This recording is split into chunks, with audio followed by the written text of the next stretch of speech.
আমার প্রথম জিনিসটি আজকে যদি আমাদের সময় লেখাপড়া করার জন্য একটা সিলেট কেনার দরকার হয় তাহলে একটা সিলেট আমার আব্বা কিনে দিয়েছে। আজকের দিনে যদি একটা ট্যাব কেনার দরকার হয় ধান্নাটো পরিবার ছেলেদেরকে ট্যাব কিনে দেওয়া হচ্ছে। তাহলে আপনার ক্লাসরুমগুলি ঠিক মতো হচ্ছে কিনা এই জন্য সারা বাংলাদেশের প্রত্যেকটি ক্লাসরুমে সিসি ক্যামেরা থাকতে হবে এবং 9-এ বসে একটা মনিটরিং সেল থাকতে হবে। ওই রুমে নন স্টপ আপনার শিক্ষা অফিসাররা সেখানে থাকবে এবং তারা যে কোনো কলেজে যে কোনো সময় যে কোনো ক্লাসরুম এখানে বসে মনিটরিং করবে। দেখেন কানেক্ট লাইক জুম কানেকশন, এগুলি তো আজকালকের দিনে এভরিবডি নোজ অ্যাবাউট ইট। এই ব্যবস্থাটা আপনাকে করতে হবে। উনি যে ক্লাসরুমে ক্লাস নিচ্ছেন এখানে বসে মনিটরিং দেখে যেভাবে আমরা পরীক্ষা নিয়ন্ত্রণ শুরু করেছি।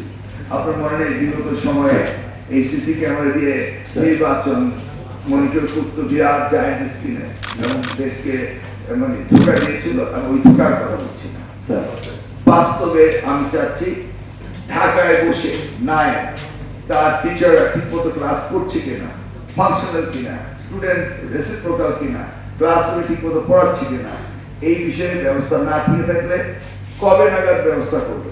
স্যার আমি ভালোই বলছেন, এই বিষয়টাতে আপনার জানা আছে যে আমাদের ঢাকা শহর না জেলা শহরে অনেক প্রতিষ্ঠানে নিজস্ব সিসি ক্যামেরার ব্যবস্থা আছে।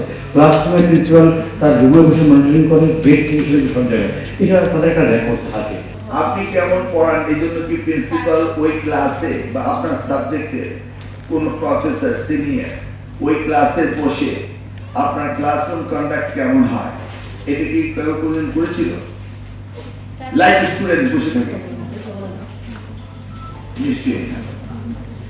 আপনি জানেন আমি টিচার ছিলাম, আমি যখন ক্লাসে পড়াতাম ওই ডিপার্টমেন্টের চেয়ারম্যান সেই ক্লাসরুমে স্টুডেন্টের মতো বসে থাকতো। আমি পুরোটা লেকচার শুনতো এবং ইন্টারাক্ট করতো, রেসিপ্রোকাল হতো, প্রশ্ন করতো। দ্যাটস হাউ ওই চেয়ারপারসন আইডেন্টিফাই করতো আমি প্রপারলি টিচিং করছি কিনা। এটা হলো এক। দ্বিতীয় হলো টোটাল ক্লাসটা, আই এম টকিং 1980s এর কথা, ইউনাইটেড স্টেটস এ বড় ম্যানেজমেন্ট করা হয়েছে এবং টোটাল ক্লাসটা ভিডিও রেকর্ডিং করা হতো।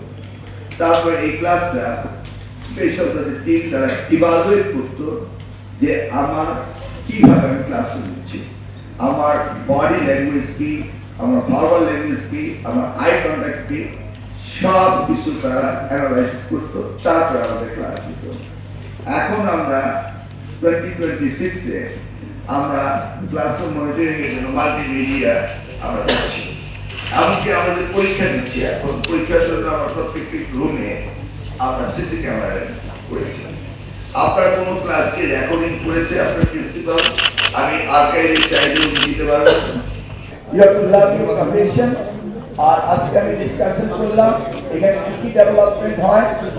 আপনাদের ক্লোজিং ডেতে যদি আমি আসতে পারি সেদিন আপনারা সকলে নোট করে রাখবেন যে কি কি দুর্বলতা আপনারা পেয়েছেন।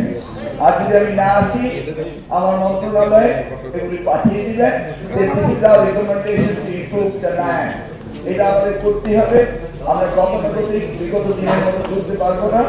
যে নির্দেশনা আমরা পেয়েছি আমাদের প্রয়াত নেতা শহীদ রাষ্ট্রপতি জিয়াউর রহমানের সময় থেকে, সেই সময় ছাত্র নেতা ছিলাম, আবার কাজ করেছিলাম দেশমাতার সাথে, আজকে কাজ করতাম প্রধানমন্ত্রী জনাব তারেক রহমানের কাছে। আমি দেখতে পাই উনি কি বলতে চান। উনি সবচেয়ে বেশি ভালোবাসেন এই মন্ত্রণালয় করে এবং উনি চান এখান থেকে একটি শিক্ষিত গোষ্ঠী তৈরি হবে, জাতি তৈরি হবে এবং সেটার অবদান রাখবেন আপনারা।